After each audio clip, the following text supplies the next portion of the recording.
Today we are going to have book talk. It is going to be awesome. We had to wait to get logged in. There was a crazy storm out here, so please start tapping the screen, liking. We are going to go live very soon. Dun, dun, dun. Thank you guys for being here.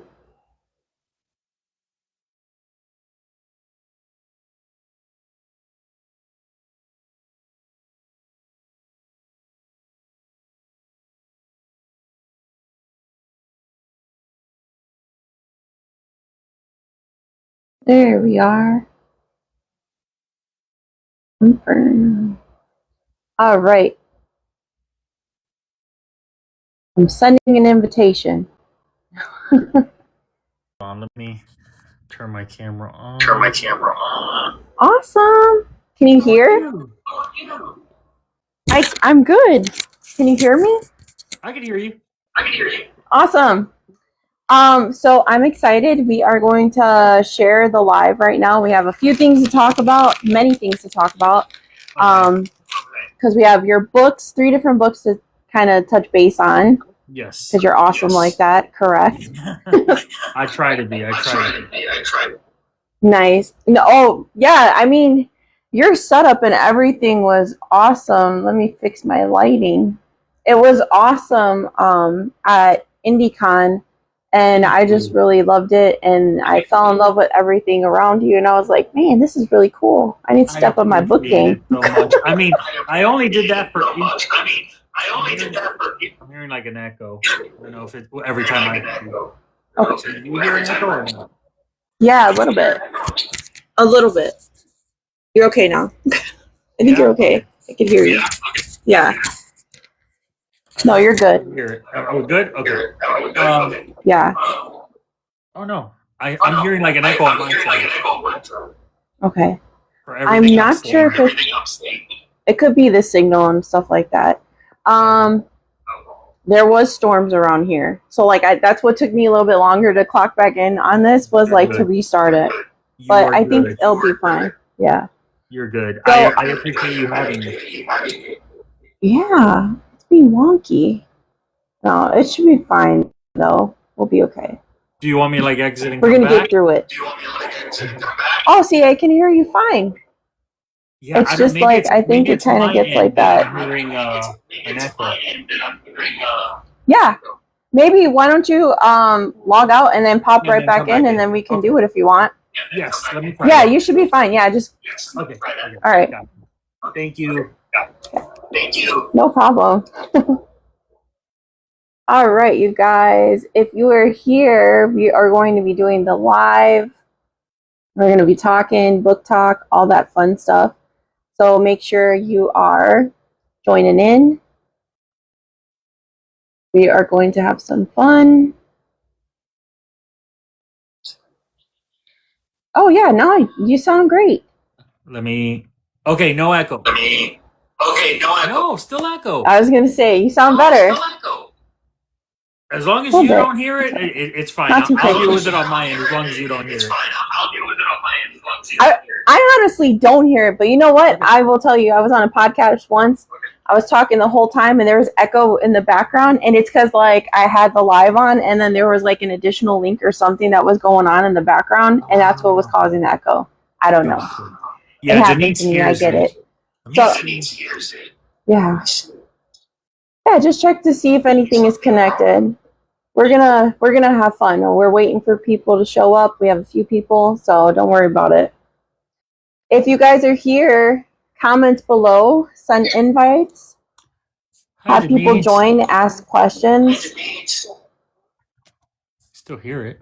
I'm doing wrong. You can't handle 2 of you and ask. Yeah, I'm not trying to multiply myself.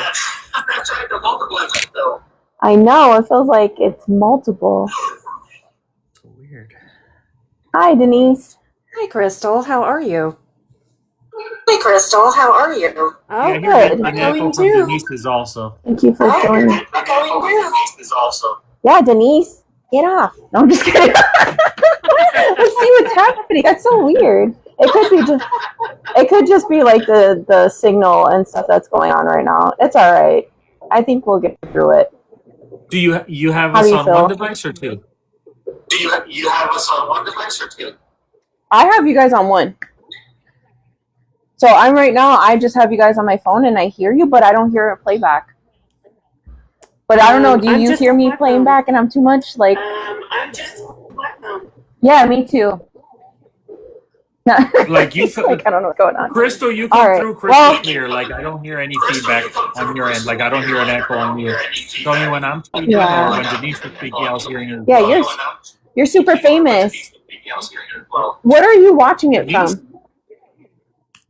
Your phone?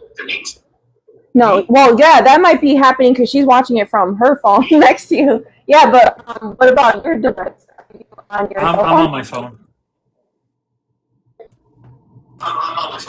Okay, so usually at the bottom, I'll have to clear everything, anything that might have been open, and then like that's when I'll be able to like have it clear from anything, and my signal is open also.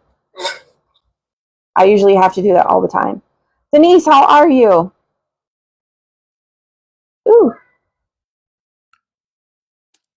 I do not have anything open. We lost Denise. I do not have anything open. Oh, nice. You sound better. Other than the TT. Man, what is Wes, do you have a VPN on? Do you have a VPN on? I don't have Wi-Fi or anything on, so. Let's see. Let me check.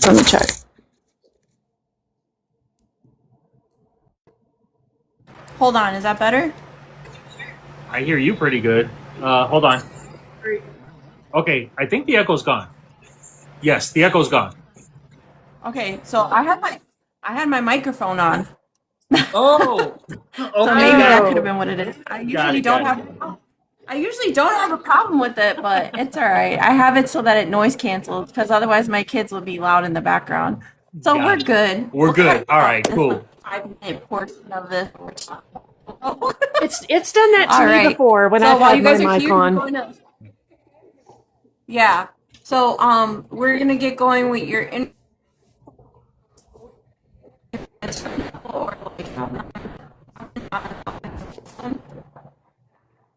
Yeah, let me go ahead and share Denise, this I also out. want you to think of some questions. I was gonna say, let's share it out. Do you have any cool questions? Something we could talk on the book discussion? That'd be awesome. You're gonna let Denise ask me questions? Oh no. Let's see. Yeah. That might be dangerous. We'll have a couple random ones in there. Wait, who came up with that awesome name, Danica Sage?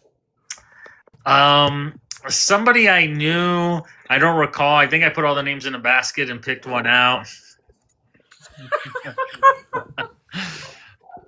It was actually Denise's idea for one of the characters, for the name of one of the characters in my book.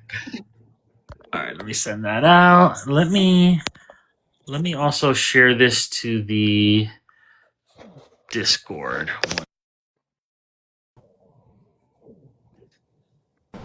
Sure. Changing clothes. Okay. I've shared out. Hi, Denise. Hey. Yeah, I thought y'all might appreciate me putting some clothes on. Hold on.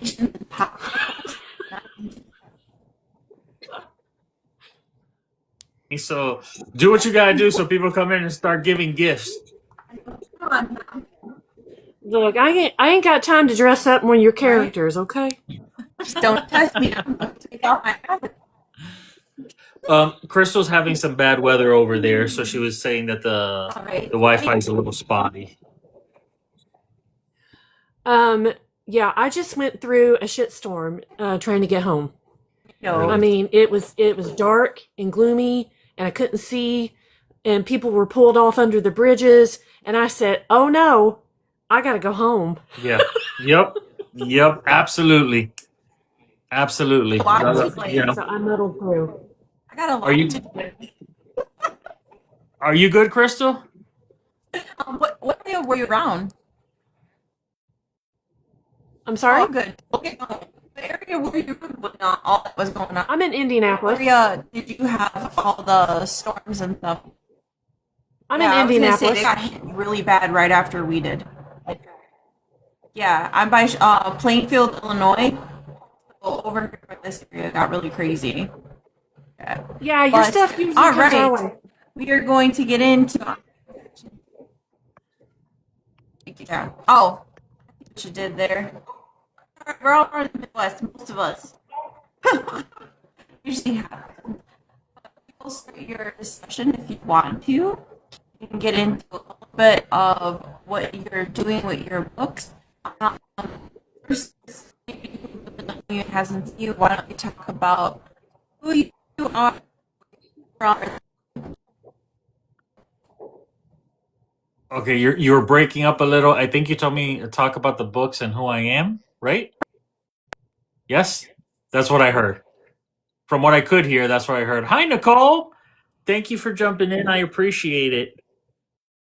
All right. So I am author Ennis Thorngrave, and I write monster spice, monster smut, monster erotica, all of that. That is the world I am entrenched in. There are not many male authors in the monster erotica space. I am one of the very few. And I have one whole series out, which is called Sherlock Holmes and the Cryptid Files. It does explore some paranormal elements. It explores spice. And when I say spice, the spice is human and human, but it's also monster and human. And so I came out with the first book, which is Sherlock Holmes, The Cryptid Files, The Case of Bigfoot. And the way I wrote it was in the 1950s, I brought Sherlock Holmes to North America to investigate Bigfoot.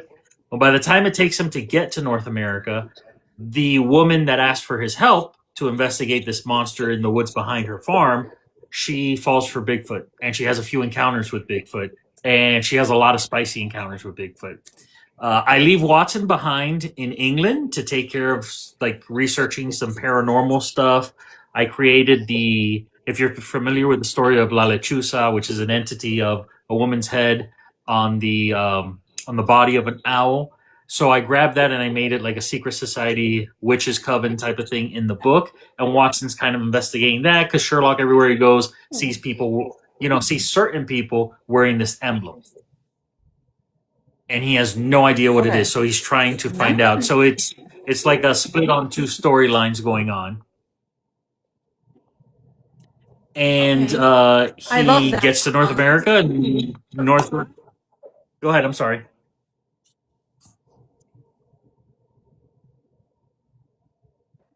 She's a little frozen. I know. The weather's probably rough over there. No, you're okay. She might be able to hear us, but I can't hear her very well. You might. I can't see. Oh my goodness. Thank you, Nicole, for stopping in. I appreciate it so much. Well, I'd like to know more about these British pole. So, in my first book, I used a term called English sex pole to reference Sherlock's member. And most people absolutely love the phrase, and other people were like, what a weird phrase to use to describe somebody's member. I'm like, yeah, but you got to be different. You can't use the same two words over and over again. So that's one that I came up with. Christal, you were breaking up a little, but I think you were going to ask me something. Yeah, can you hear me now? I can hear you perfectly now. Yes. Okay, great. So we had to turn on the Wi-Fi. Okay. Got it. So what I was gonna say is, what kind of like inspired you? I know you were telling me about your characters, but like, what really kind of put you in that thought process and inspired you to write that book or the series itself? So originally, I was starting to write a horror book, a paranormal horror book, and I have a friend of mine, and she is not an author, but she does blind dates with the book and that sort of thing. But she focuses mainly on monster smut. And she said, "Hey, have you ever thought about writing a monster smut book since you're already writing?" And I'm like, "No, is that like a thing?" And she's like, "Yeah, it's like a huge thing. And I don't know that many male authors that actually do it."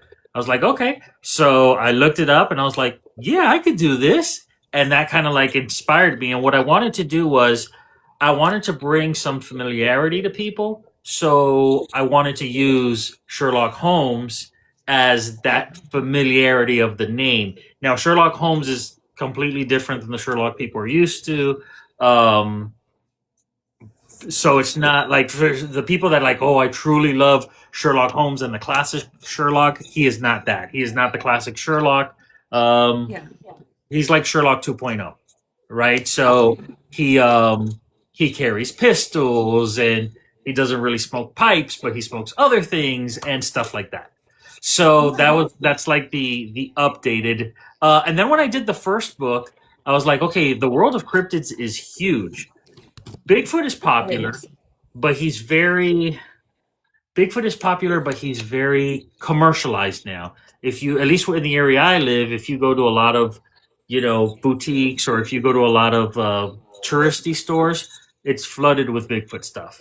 Mothman, the idea of Mothman was like, okay, I'm going to keep, hi Rach, I'm going to keep Sherlock Holmes in North America. And then I'm going to send them to Point Pleasant, West Virginia to investigate Mothman. And the Mothman is a very, I'm intrigued by him because he's such a dark character. And he's supposed to, woohoo! I got a little lasso, thank you. I love that. Hi, Rachel. Thank you, Denise. Hello, Rach. Thank you for joining. Appreciate it. Thanks, Rach. Hi. So there's Rachel and Rach. There's two. I was about to say there's two. There's Rachel. There's Denise Rachel. and Bestie. Right. Hi, Rachel. Rachel. I know both of them as well. Yes. I know. They're out here like, I know that. And Morgan, my friend, she just got on here as well. And so what I wanted to do was something a little different with the second book. I wanted the woman to be in complete control. I didn't want it to be one of those where it's like, oh, the monster's always in control. So in book Damsel in distress, right, or anything like that. Right. I just wasn't. I just don't think it's fair to the characters, right? And so I said, so first things first, all of my female characters are thick, big bone, real women. I always say bones are for dogs. If they got ribs, they are not for me, and they're not for my books, right? Like, so, and the monsters appreciate that. So in my second book, I have this kind of kick butt character, and her name is Lainey. And in the 50s, she kind of gets convinced to go on a date with some guy. Guy takes her out to the woods and, tries to put the moves on her, and then they have an encounter with Mothman. Okay. And so when they have that encounter with Mothman, she kind of like stays curious about it, and he draws her back in, and she figures out fairly quickly that Mothman will do anything she says. She figures that anybody that sexually harassed her, anybody who treated her badly, she takes them to the woods and feeds them to Mothman. Oh, okay, got it. And then after every time she feeds them, they have a lot of spicy scenes. Okay. And my So mom. let's talk spice, okay? Because you keep saying spice. Mm-hmm. How spicy we talking? Like Denise has read all three of the books. Okay, so how spicy would you say these are, Denise? Like, how would you describe it? Like, are we hot and bothered before bedtime, or what's going on? Like, he keeps getting better every book. Okay. So it's like a build-up type of thing? Well, yes. I think that with each book, and especially with the feedback that he gets from all of his readers, I guess ARC readers and stuff, I think each book has each book has gotten better. Look, like it might be a little TMI, but I had a little fun. Yeah. I had a little fun. Just saying. That's the point. That's the point. I got somewhere with this. As my friend Kay says, I'm a single Pringle, and yeah. So it had its was my desired intent. It worked. Okay. It did. It was hot. Like the okay, so I gotta say, I'm the one that questioned the British poll. Okay, I will own that. I will own that. My thought was, okay, we know that Sherlock is British. Like, was it talking in an accent? Like that was me questioning the poll. Okay, but some people did like it. Like you can't please everybody, and there wasn't anything wrong with it. I just questioned it. Oh my gosh, I love all you guys. Mothman has a special trait. Yes. So, yeah. Denise has read all three, so has Nicole and Josie. Yeah. Yeah, Mothman, holy Snikes. Okay, so yeah, I'm just gonna say I got a whole drawer, and I have a Mothman-like toy. I was about to say, you're probably going to have to invest in this, like your creatures for certain things, if we know what I'm saying. You might have to create your own special stuff too. Well, I have that I have through the link in my bio, you can get to my Monster Market. I have spicy boxes, and they come with a monster toy microphone. And it comes with monster water? I mean, like, what's going on? water in a bottle? Like, I'm just kidding. I mean, depends on the size of the bottle, but they're monster inspired, right? So I have that comes in the box, a candle, a blindfold, a little bottle of lube, like all that comes in the Okay, that's what I was gonna ask. I didn't know how far we could say that on TikTok. I'm like, what? Okay. It could be oil change if I'm talking about lube. It could be an oil there change, you go. right? I was like, what do we say this? Okay, cool. No, that's actually really cool. And why don't we tell people who don't know, so they get it on your website? Do they go directly? If they go to the link in my bio, the link is there for my Monster Market, and the books are so you could buy the spicy box with the books, or you could just buy this, because some people already have my books. You could just buy the spicy box. Okay, so I got the spicy box. I did not get a Mothman-like toy. I got Bigfoot. I was just about to say, what again, we're still kind of trying to stay on this straight and narrow, but also marketing. Like, what if you did a spicy box creature of the month, or rotate? That's a good idea. That's Yeah, a we really, like really good idea. I would gladly like. Just kidding. No, that's really cool. That's cool. Yes. Wait. And if you're really, really good friends, this does not come in any boxes or anything. This was like special delivery. Yes. Oh, I love that. He gives peeps to his peeps. I give peeps to my peeps. I'm too far right now. I give peeps to my peeps. So I am going to ask you another question. Sorry. No, ask away. My brain is like, what are we going to ask next? So I am going to say, I know we're talking about your books, but I want to know more like the history of this. Like, how long have you been writing for? Like, officially an author, or did you have a lot of these thoughts as a child? Clearly not the smut part until like, but I mean, like, as a child, was there certain characters and things that you were thinking of? Kind of like that.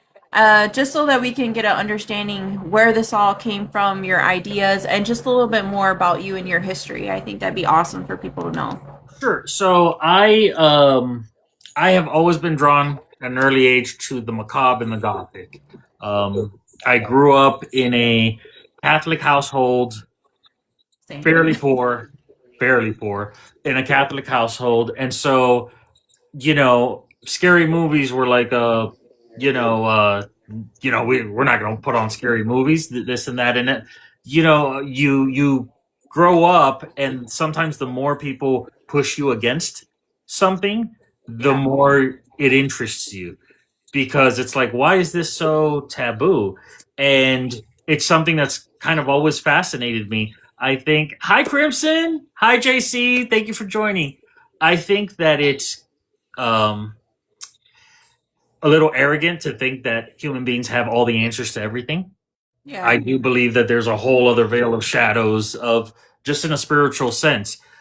So I was always drawn to the macabre. I was always drawn to the gothic. Love horror movies. Um, love haunting music. I just all of that, and love books and stories. So growing up, it was a lot of no, you can't. You shouldn't be. This is the devil's work, and we celebrated Halloween. But I remember one year my oldest brother came with just a fantastic, he's 10 years older than me. He had a fantastic devil costume, and my grandmother nearly had a fit. She wanted it out of the house. So Nicole, it was thank that. you for stopping in. Sorry, Nicole's saying she has to leave. It's Thank okay, you for Nicole. watching, Thank you for Nicole. joining. I appreciate it. And thank you to everybody that's on here. Yeah. Thank So you, guys. after that, I went to college, university, very much still in the gothic. It wasn't really a phase for me. Never painted my fingernails, never did any of that stuff. But Chris is my wife. She's down here. Yeah. How about the? Oh, so that's a good story, actually. When I was in middle school, there was a private school in the ghetto. I grew up in the ghetto. We grew up dirt poor. I lived in the projects. But there was a Catholic school that my parents thought was better, and they sacrificed, and it was cheaper in comparison to other schools, and they paid for me to go there for middle school. I'm not gonna say the name of the school, but it was basically, to me, it was like Our Lady of Perpetual Torture or something to that effect. Yeah. Because that's what it felt like at the time. So this one project they gave us, they said, we want you to grab a shoebox, grab half a box, and we want you to create a bird's eye view of the inside of a church, the pews, whatever. And of course, I came in, and my church was all black and red. It had black pews. It had like red lining. There was no crosses, no windows. And so they called my parents in like the next day. And they're like, oh, this is kind of like dark. This is kind of whatever. And I was like, we're poor. I had 2 colors of construction paper and a cardboard box. What do you want from me? You know what I mean? Yeah. But it's, again, the more people, especially when you're growing up, I feel the more people push that this is bad, this is wrong, don't do this, don't do that. That just makes people curious. That just makes people go in the other direction. I'm a medium. I grew up Catholic. I was told not to do it. It was very bad. I'm a paranormal investigator. So that's why I was really curious about your history and why you kind of got into, storytelling. Some of us just want to storytell because that's what we seen as kids. We saw a certain movie or something triggered that. Or it's where some of us, it's deep rooted in us. Like I grew up watching horror movies. I loved all of that. I saw on a Ouija board when I was young, and I was like, I didn't purchase it. I didn't know anything, but somebody brought it, and it was the curiosity of it because it was like, you don't do that. I did nothing with it, but I heard about these things. So again, it's kind of like you. I grew up being told like we don't kind of do that because of religious views, and I'm like, okay, I'm not going to do any of those things. And then when I got older, it was just something that I wanted to talk about, and like even now, paranormal books for me too. It's very different in my family. My family is like, that's totally not what we do. And I'm like, I still pray though. Like, I'm like, right. Like, so like, that's I the pray all thing. the time. Like, I believe in God, so that's not, I don't think, I'm not, I believe, well, let me rephrase that. I believe in a God. Somewhere in my brain, I think they all might be the same God. But I do believe in God, so it's not anything like that. But, I did play with Ouija board. My neighbor had one. I don't know where he got it from. I played with the Ouija board twice. It did freak me out a bit.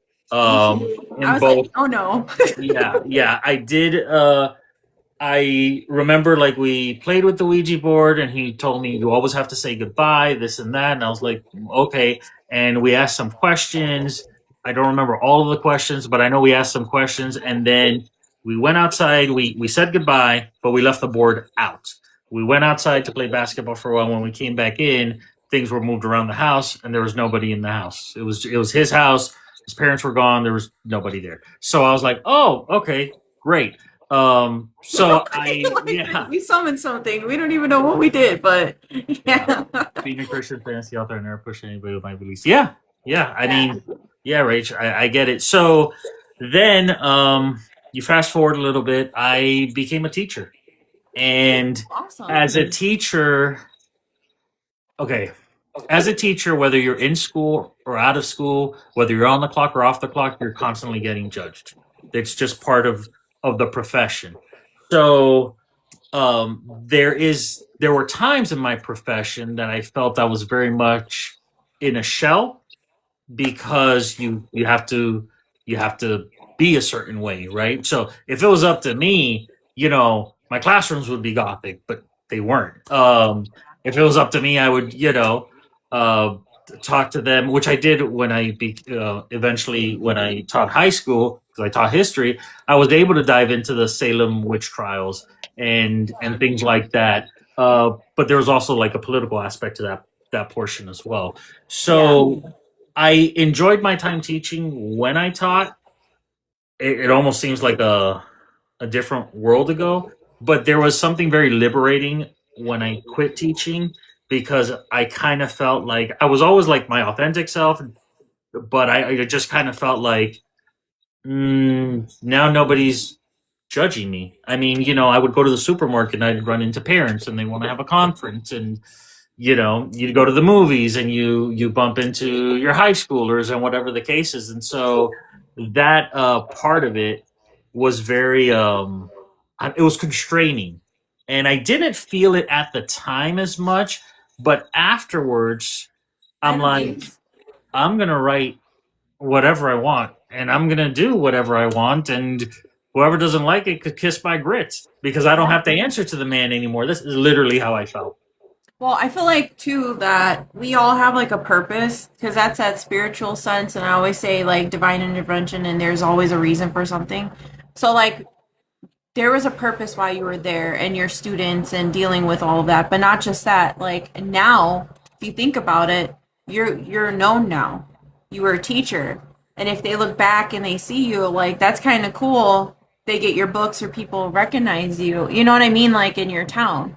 And I feel like that's the same thing too with myself, is that I didn't know if I wanted to do this, but like everything has a reason and a purpose, like, on your journey. So I think that's really cool that you were able to step away. But I also think that's a really good platform that you had to use, or you were able to just kind of gain, like you knew your belief system, what you wanted. That's a really big thing. And you saw where you're going. It wasn't meant for you. And like now you're on your journey. And I feel like everybody really always says they have great experiences around you. I see it.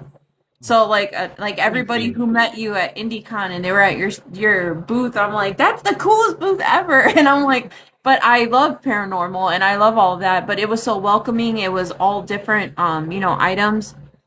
Every author is different, but I just felt like you guys were really nice to be around, and like Thank you. your stories and the series, it just intrigued me because it was different than anything I've ever seen. I'm like Sherlock Holmes, like that's kind of, don't be offended, people. I like Sherlock Holmes, but like that's kind of nerdy to me. Like I'm not always into that. But like they came out with the new series, I was like, that's kind of interesting how they have a twist too. But your dynamic was very interesting, and I was like, oh, Mothman, and like all of that. I'm like, that's really fun. So is there anything that you want to share from your series, or any other kind of news you want to share for anybody? Yeah. So in my series, the majority of the monsters, the way I wrote them, they're not the bad guys, right? They're not the bad ones. They are the misunderstood ones that want to be left alone, essentially. I very much write how I intertwine, I try to, in some aspects, how the most dangerous monster that exists is man. Not not an 8 foot tall creature, not this thing that flies in the night. So with this series, so the my last book, The Case of the Werewolf, came out in June for this series. My next book's coming out in October. That'll be the last one for 2026. That one's going to be a standalone, and that's called A Wendigo Christmas. And that one, my lead monster is female.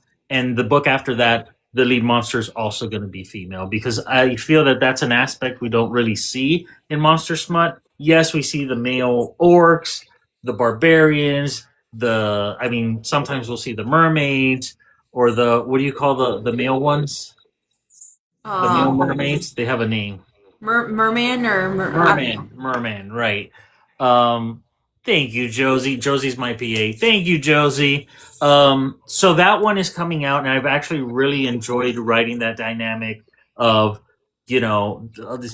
my character is monster, but she's also very in tune to witchy oracle stuff. And again, all that stuff has always fascinated me, and I'm going to say this, and hopefully it doesn't come off as judgment. And part of this, remember, is because I was a history teacher. Witches get a bad rap in history because society has kind of turned what people believe witches are. We commercialize witches as, green noses, this and that. But historically, witches go all the way to the back. They're mentioned even in the Christian Bible. Right. And Correct. So so it's one of those things. So in my books, the way I write the witches or the coven or all of that, they protect the monsters. Okay. They're more they're more of a, we need to protect these creatures from hunters or from man discovering them and trying to, run experiments on them. So that's the way that I wrote it. And yeah, I'm excited about the Wendigo one.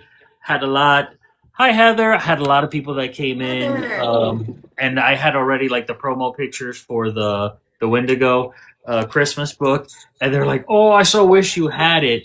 The Wendigo's a little bit. I feel it's a little deeper because the Wendigo goes back to Native American history, and typically not a great entity. It's not a positive thing in Native American culture. Not a positive thing at all, but it's something that you could track back historically, where Native Americans have been able to document experiences through storytelling, whatever it is with that. Yeah. So I want to kind of bring in that historical point of view to it as well. Yeah. Sorry, I did have a couple of questions. Yes. Yeah, Denise. For Christmas.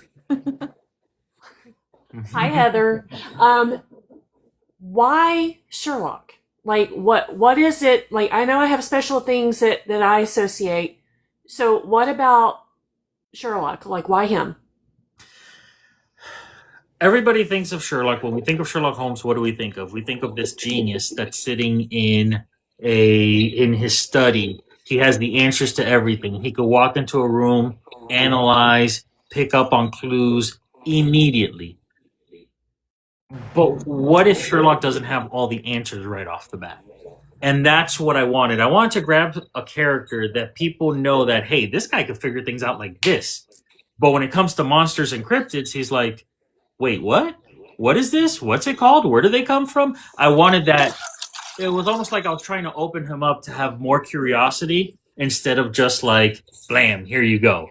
And even though they're called The Case of Bigfoot and The Case of Mothman, if you've read my books, you'll realize that some of the cases already solved before he even gets to the finish line. And the reason for that is, even though the case in some of them is solved, by the time he gets to the finish line, he is now piecing together so this was this and this was that. And it's kind of like he's having that self-realization. So I picked Sherlock because I wanted a character that people could identify as, oh, this guy knows all the answers, and then throw him into a world that he couldn't answer. Yeah, that makes sense. Okay, so my second thing is you said that, your cryptids, your characters are essentially good. I don't want to give anything away, but my take from the third book is it was more focused on the good characters, but I felt like you had a couple of bad characters. Yes, I did have bad characters in there. Yeah. I definitely had bad characters in there. But I think I think for the third book, for me, reading Bigfoot and reading Mothman and seeing that, I had a lot of questions because I was really intrigued with the Sherlock aspect and the secret society. So I wanted to know more about that dynamic, and I think the third book did that for me. I'm glad you enjoyed, and thank you, because you're always like the first one to read it, so I always appreciate it and the feedback. And I listen to the feedback, so I appreciate it. So one of the other aspects that I didn't mention in my book is that as Sherlock travels to North America in book 1, he meets a variety of characters. These characters later in the book all turn into cryptids. Okay. That he then encounters as cryptids. Okay. So wait, because I was just about to ask you a question. I was gonna say, I know you said some of them are standalones, but I was going to ask though, at some point, do these characters like in one book get intertwined? I was thinking more time travel, da da da da da, like they end up seeing each other or something happens in this plot where they get part of the society or something. That's just my brain, so I don't know. I'm just curious about it. So what I tell people is that book 1 and 2 more or less could be read as standalones. They are part of the series, but they could be read as standalones. In book 2, I do a brief recap at the beginning of book 1 without giving away spoilers. Book 3 should most definitely be read after book 2 because it just makes sense. Like everything kind of comes together there. All the characters are in the same world, and let's say they eventually end up in the same country. At one point, Sherlock does cross path with Watson. They briefly kind of tell each other what's going on, but very briefly, and then they both get pulled away in different directions. Okay, got it. Yeah. Sorry, that's just my brain. I'm like, what would be a cool plot? And it's like, what if there's time travel? No, I'm just kidding. I mean, that's not a bad idea. So Watson is dealing with the head of a witch's coven. La Lechuza is the name of the witch's coven in my book. And it's an international witch's coven. So he's kind of dealing with, he doesn't know it at the time, but he's dealing with the head witch. Yeah. And Sherlock doesn't realize that eventually he does, that he's dealing with the head witch's daughter. Oh, wow. Okay. So they are keeping tabs on Watson and Sherlock and communicating one another about Watson and Sherlock. So they're aware of how they're moving around this world. Okay. Nice. Denise? You got another question?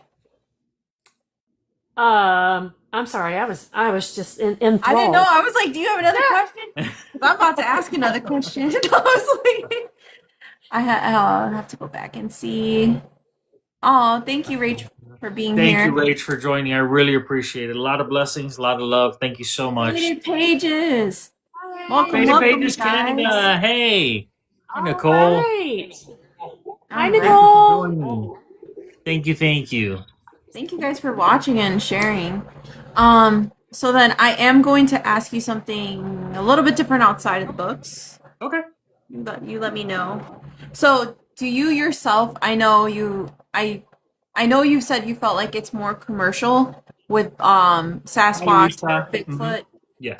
But did your own research on your own, kind of like near your area? Because I know where you are. That would be really cool to be. I would be researching all the time. So I live about 40 minutes from a Bigfoot museum. It's a legit Bigfoot museum. They have maps and they pin like encounters that people talk about. They have recordings that you could listen to and you could hear the different calls. They even have, and this is not a lie, they have behind a piece of glass, a piece, maybe, I don't know, can't get it on my screen, a huge piece of poop that they claim is Bigfoot's. They claim is Bigfoot. Now, here's what I will say. If somebody actually made that, like themselves, if their body produced it, I don't see how they'll be able to walk for a while. Okay, but do I believe it's Sasquatch poop? No, of course not. But so I do live close to a Bigfoot museum, and then I also live about 25 minutes from a mountain that's called Blood Mountain. It's not because like people die there. It has to do with the Native American War that took place there some time ago.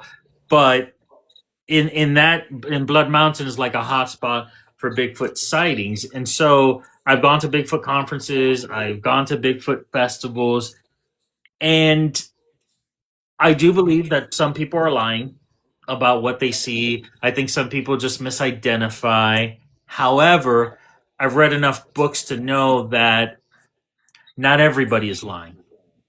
People are encountering something. Have I ever seen? Yeah, have I ever seen a Bigfoot? No, absolutely not. And when I do the shows and people get my books, they're like, "Oh, have you ever like met Bigfoot, or have you seen him?" And my answer is always the same. I see him every morning when I look in the mirror. That's my answer. I was still in a box. I had to jump. Thank you, JC. Thank you. Lots of love. So, do I believe that there's something out there? Yes. I mean, it is. Mankind has only explored 10% of the ocean. So, it is within the realm of possibility to believe that there's other things out there that we don't have the answers to. Have I ever had an encounter? I don't know. A few years ago, I was with my brother in a town, the next town over. Hadn't bought this house yet, and it was like 10 o'clock at night. We were on the porch, pitch black because it's in the middle of the woods. We were having a cigar. We were not drinking. And all of a sudden, we hear just this blood-curdling scream that sounded like a woman in distress. Enough that we both jumped up, and we're like, we're in the middle of nowhere. Now, there was a neighbor maybe 100 yards away. Yeah. And the neighbor's dogs just go nuts, just crazy. And the neighbor's trying to call the dogs back. So I don't know, because I know that I've seen a lot of shows and read a lot of things that say, oh, a woman in distress, right? Or it could be animals mimicking that noise. Bobcats are supposed to be able to, they sound like a woman in distress as well. So I don't know. But the only thing I can tell you is that my brother is a firefighter and a first responder. And he told me he had never heard anything like that. But could it have just been a bobcat? Yeah, sure. Could it have been a Bigfoot? I don't know. Maybe. But have I ever seen any Bigfoot? No. No. But do you believe, like, I mean, obviously there's the character in your book, but do you feel like you have that deep connection, or like you do believe that there is proof in a sense? I know we have a lot of skeptical type, proof out there, but I figure since like you're looking into the history of it, you would be really good at understanding like the logic behind it. You know what I mean? Yes, no, absolutely. I believe that the possibility of a Bigfoot existing is very real. The history goes back to, and what a lot of Bigfoot people believe is that there's a species of large primates called Gigantopithecus, and they were essentially that. They were just large primates. So I actually believe that within the Ozark Mountains or Pacific Northwest of the United States, in the very dense woods, it is a very good possibility that a large primate can exist, a species. I'm not going to say right off the bat, no, Bigfoot doesn't exist, but I do believe the possibility that, yeah, absolutely, it could exist. Okay. And what about Mothman experiences? No, I'm just kidding. Mothman, well, the Mothman in my book has two peens. So, and that's just, I made that up. It's not like anybody reported seeing two peens on Mothman when he was like flying above their car or anything like that. You could be onto something. Right? It's not like it hit him in the forehead on the convertible where they're flying over or something like that. So, it's kind of the same thing with Mothman where people... Okay, I believe that many people see things and don't have a reason to lie. Some people do have a reason to lie, whether that's monetary value, fame, whatever it is. I also believe that some people have absolutely no reason to lie. In the 1950s, if you saw Mothman, why make something like that up? A lot of people don't want to risk their reputation and be called a crazy person because they saw a giant Mothman. Hey, Gideon, thank you for joining. So... I'm not sure about the Mothman. I remember reading into it quite a bit, and they were at the time where the first Mothman sighting came about. well, the second Mothman sighting came about, there was an army facility and they were testing out jetpacks. Okay. It stands to reason that it could have been a soldier testing out a jetpack flying, with goggles, and maybe they saw it, interpreted as that. But then again, hundreds of people saw a Mothman on a bridge. Was there everybody seeing a soldier on a bridge? No, probably not. So I believe that there's a ton of creatures out there, cryptids, whatever the case is, that could absolutely exist, and we just don't know. But I don't believe everybody's lying about it. I feel like the Bigfoot has a little bit more credentials, only because the stories of Bigfoot go all the way back to Native American culture. And in the times that these stories came about, they didn't have a reason to lie. Like, why would somebody make that up, Not all of them, Denise.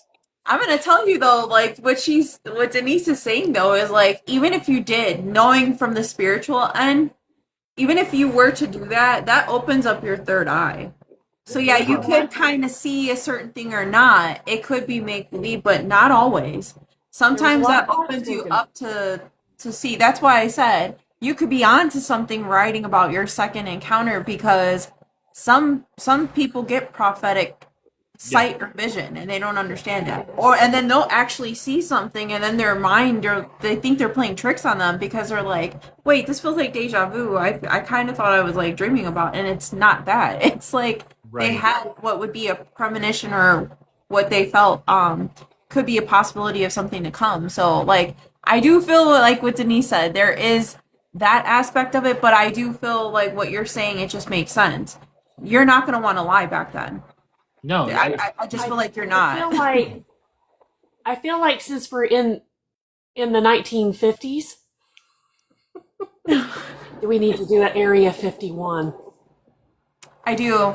I was just about to ask you too about like aliens. And while you're saying that, Denise, I've been on the fence about writing my own alien style book.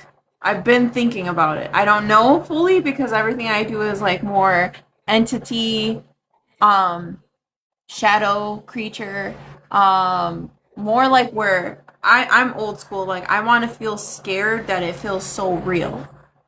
So I want you to feel like whatever's creeping up on you. Like, I want it to be like the unknown, the unseen. And it's like, some people are like, I want to see the creature, and I'm like, yeah, I kind of like that too, but I don't know, like the alien thing, especially with right now what's been going on and all this information that was like disclosed, and I'm like, I feel like we're gonna have more stuff pop off in October, you guys. I'm like, we're gonna find that out. I do believe in aliens. I believe aliens absolutely exist. I believe that they're somewhere laughing their asses off at us. I feel that too. I do. I feel, like, and I'm kind of jealous and envious, because at least they could get on a spaceship and go away and be like, this place is a hot mess. You know? Like, yes. Yes. Can we get the Triple X Files? The Triple X Files. I love that. I love that idea. Come on now. You better start. Remember, like, later, you're going to be writing all these notes. Christal said time travel. Denise said the Triple X Files. You got to get on it. Okay? Right, I know. I got to get to work. Now, as you know, I mentioned my next book's The Wendigo. Josie says she believes in the Wendigo. I do believe in that a Wendigo type spirit exists. Again, I take a lot of cues as far as like what actually exists. I actually take a lot of those cues from Native American history, besides the fact that they were, like Denise said, they could have been hopped up on something, but they weren't all hopped up on something. Not all however, I do believe people. They were, yes. So if you think about the time of the Native Americans, they really don't have a reason to lie. So I do believe in, how could I put it? There's more credit to their cultural stories and their sightings than somebody that just simply said, Bigfoot stole my cell phone. I was at a Bigfoot conference one day, and a woman said, well, we're here on time because we're running late. Bigfoot knocked on my back wall in my bedroom to wake me up, so then we came over here. So then the question was, why the hell didn't you bring him? It's a Bigfoot conference. If he knocked on your back wall, why wouldn't you bring him to the Bigfoot conference? You're like, So- what is going on? Right? So, like, people like that, I'm like, yeah, no, you're just, either you're a crazy person, because crazy people do exist, without trying to be a cynic, or you truly believe you heard something and it's like Jimothy or a raccoon or something in the back, and you think it's a Bigfoot. But historically, like the stories of Canadian loggers, stories of Native Americans, when it comes to Bigfoot, when it comes to the Wendigo, I believe there's credit to those stories. I'm actually a little bit more reserved about believing modern day encounters than I am about believing historical ones. Yeah. La Llorona, la Lechuza, Native American Indians believe in those. Yes, La Llorona is in my book as well. Ooh. Yes. Oh, Behave. don't be offended, y'all. I need to get my book. Don't judge me. Don't judge me. I had a very tough decision at the fair to make, and it was I needed a bag. She did get a bag. She got a Cryptid Files bag. I did. It was like so important, and it was the last one there. But no, I really like. I've heard people talk about your books. I gotta read them all now because I'm really intrigued. But I want to spotlight and highlight indie authors in general that are just doing the work and doing something unique. And I feel like the community as a whole, like we need to take care of our authors. And I think it's really cool.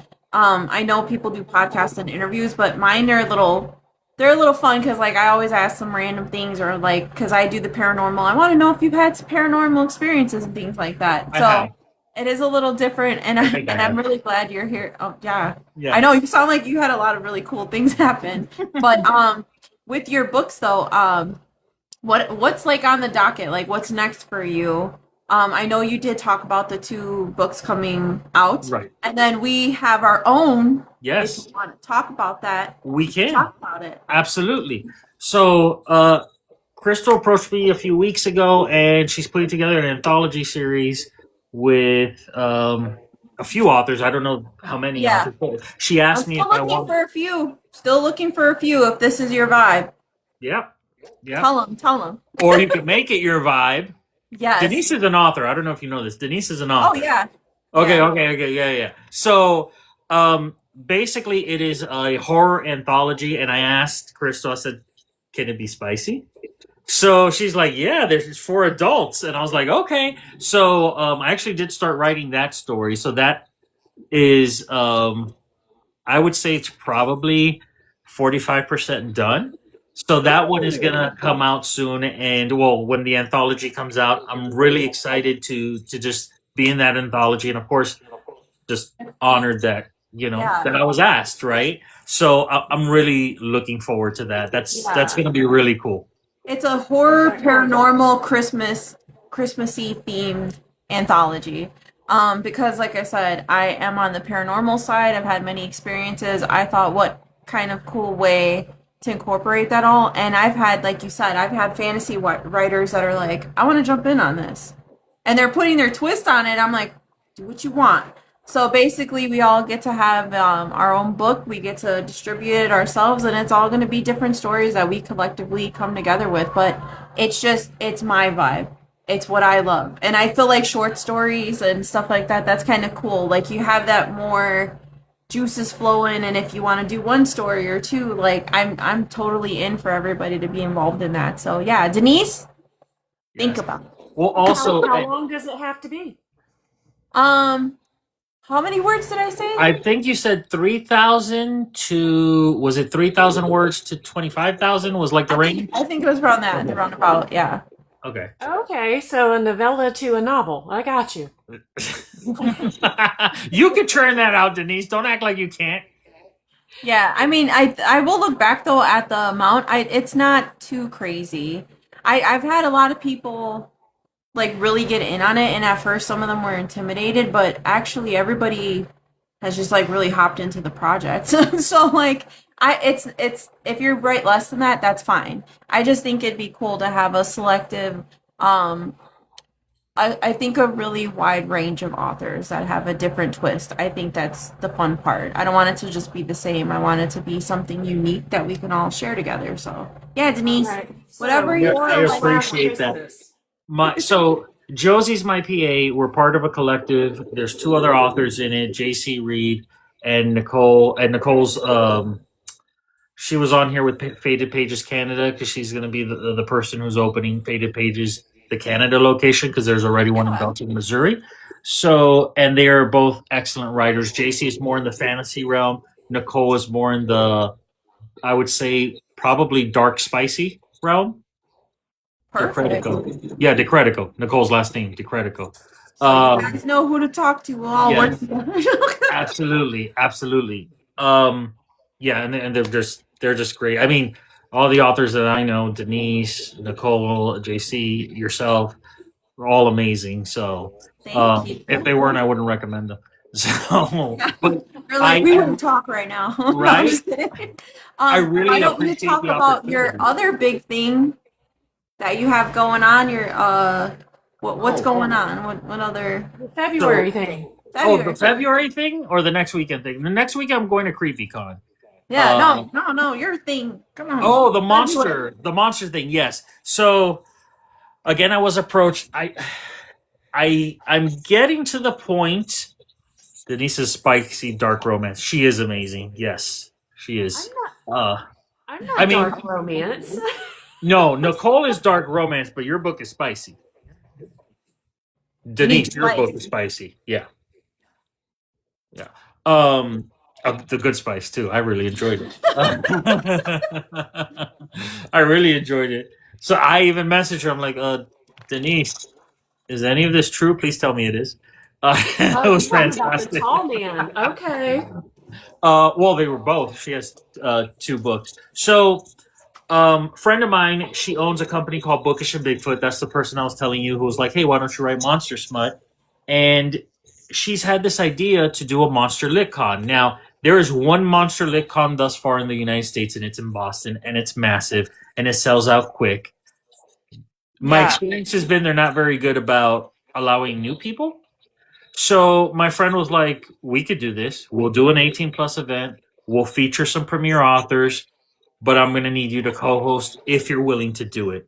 And I was like, yeah, I'll co-host. I'll be on the panel. I'll have the table. I will do whatever you need. So originally it was supposed to be in Savannah, Georgia, but Savannah, Georgia was just way too expensive for a much smaller space. Then we found Ringgold, Georgia. Ringgold, Georgia is about 2 hours from me, 20 minutes outside of Chattanooga. So it's 20 minutes outside of a major city. If anybody needs to fly in. And it's a nice big convention center. It's going to be that's right. It's going to be at the end of February. And though it will be cold, you're going to be inside. So you don't have to deal with the tent. You don't have to deal with any of that stuff. And I'm really excited about that because we want it to be like all inclusive, right? So it's paranormal. We're going to have a lot of paranormal authors, some spicy. Okay, Josie, I love you. Thank you so much. I really appreciate it. Yeah, we're going to have some paranormal. And what's exciting is we've had people reach out to us now saying, hey, we want to be part of your event. Like we had somebody reach out and say, oh, we do a burlesque show. We would like to go and do our burlesque show. If you will have us, we just need this amount of space and so on and so forth. So I'm really excited about that because there's nothing like that goes on in this area. They'll do like a Lit Con in Tennessee and they'll call it spicy, but there's not like a monster paranormal one. And that's what I'm like really excited about. Tickets have already started selling. And yeah, I'm so looking forward to that event. It's good. It's going to be real fun. It's going to be You need an really oracle card reader or Yes. somebody to talk about paranormal stuff. I'm down. Well, you could do both and have your books. We need to talk, that's Crystal. cool. Yeah, you because could do. I go to I'm gonna tell you like my own events where I advertise that. It's awesome. I love it. I love for it to be like a unique experience. And like you're saying, I will say this is the first year that I've gone full blown dedicated to traveling. And it's not always fun when you're like, you do feel like it's cliquish. in a sense, and I'm not knocking it down because I understand there's people that have been in this business so long, but like somebody like me, a single mom, I'm gonna be honest, I do everything myself. Like from editing, formatting, I'm not perfect. I tell people that. I might have a typo or two in there. I'm sorry, but like it's me and my thoughts and your stories, right? And so I think that's what's the beauty about it is when you can have a supportive community, then we can all work together. And if we're not perfect at something, guess what? Now you're learning to get those connections and build each other up. Because we all have unique stories. We all write differently, right? So like why not have that support? Because we have big mainstream companies, right, signing people, and then we're all left out. And guess what? Your series could be the next big thing, or your story could be the next big thing, and nobody had a shot to see it because you didn't get to appear somewhere, you know? Right. So I think that's really cool that you guys are working on that, and it's really important we have the sense of community. So I'm really glad you did your interview today. Do you feel like yeah, I'm really excited. And if anybody who's watching here is an author, bookish store, anybody who art reads or anything, you guys are more than welcome to have an interview with me as well. Like I'm doing it for everybody. But is there anything that you want to share else with the community or anything? No, I echo your thoughts in that, you know, it could be cliquish depending on the community. Like one of the things with me is that I wrote my own books, but my covers, even though they took me forever, my brother helped me format the background stuff. My book covers are AI generated. And a lot of times what people don't understand is that if you're an indie author, like you said, you're doing everything yourself. So I don't want to pay somebody $2,000 to do a cover for me. I just won't, you know. And so I know that there's like when it comes to AI, people are like, oh, but you know, if you use AI for the cover, you use AI for the book. And I'm like, no, you could find typos. You know, I had to go back and fix typos, and it's like, For sure, because you I know, had somebody write a really nasty comment once, and I was like, no, I have used grammar check, maybe like certain things to look through a scene, but I actually wrote it all myself. Just because you saw something there, that doesn't mean that. And exactly like you, my son helps me with my covers. They're not perfect. And I will, like, if I can't sketch and I need some kind of help, I do have to look up images like myself, like you, because I was asked as a single mom, I want $3,000 front to back illustrating, and I'm like, I can't afford that. Like, I'm sorry, I can't. Like, right. I want to support people, I want to support artists, and I also feel like I don't want to insult people and what they're capable of doing. Like, I would feel really bad if I'm like, I can't afford that. Like, what is this okay? And then they're like, you just lowball me. And it's like, no, I'm not trying to lowball you. It's like what's within my budget. So no, I think that we all have to do what works for us. That doesn't mean everybody's doing AI. It doesn't mean we don't want to have people have a job, but we also have to realize in this economy, realistically, me as a single mom, I can't spend $3,000 on that, especially with two kids that are autistic. I can't spend money like that. Like, so I'm really trying to do it on my own. And the same thing with you. I like your, I mean, somebody might be mad at me. I like your covers of your book. Like, I love the covers of my book, and I actually redid them, and they're both AI generated. My next one will not be the next one. Because I can semi draw, so I'm gonna draw out the next one. But this, so I'll give you a. Let me see if I can give you a. Yes, so this was my original cover of the Bigfoot book, and I okay. really wanted like that pulpy vibe, and then this is the new cover. Yeah. You know, and then of course, well, I hope you don't get a violation for this, but this is my original cover for Mothman, Yeah. right? Okay, and then my updated cover for Mothman, she got badonkadonk because Yeah. I like my I've seen that thick. one. Right? So I like them both. I like the updated covers. I like the original covers. I it's just one of those things, but I just more than anything, I appreciate you including me in the anthology. I appreciate the time that you put me on here. It just, as you know, because you're an indie author, Denise is an indie author. It means a lot, and I really appreciate it. And I even told you when you asked me about the anthology. I'm like, when I met you at Indie LitCon, you had such great energy, and you could just tell. I mean, you meet people. You've done it. Denise has done it. I've done it. We've been in book signings before. You see people, and they have the kind of energy that will drain you, and you're like, oh my god, not this person. And you can see them coming a mile away too. Right? Like what that person is gonna be like, and then you're like, oh man, I was really right about that. So I really appreciate your white light. Thank you. And so it does mean a lot, and I appreciate you including me. Yeah. No, I'm really thankful for you guys. I have to say, Indie LitCon, we're going to plug them for a minute. Indie LitCon was exactly what I needed after having a stroke. The vibe of that environment, the way that they brought everybody together, it was their first run.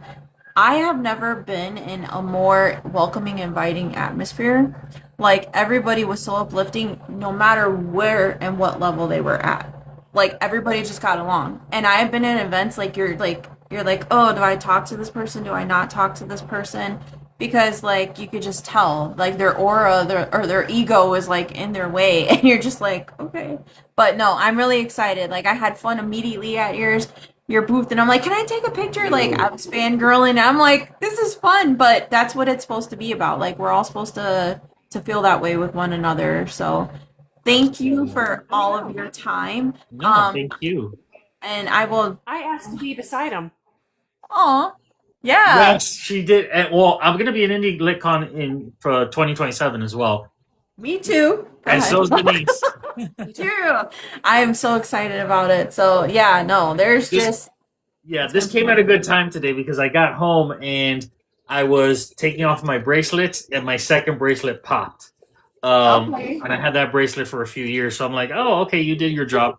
You did it, yeah, right? That's what I said. I actually just lost my two. Also, I got to make them today. Gotcha. Hi, Brandy. Oh, Brandy's going to be in Indie LitCon as well. Oh, nice. Hi, Brandy.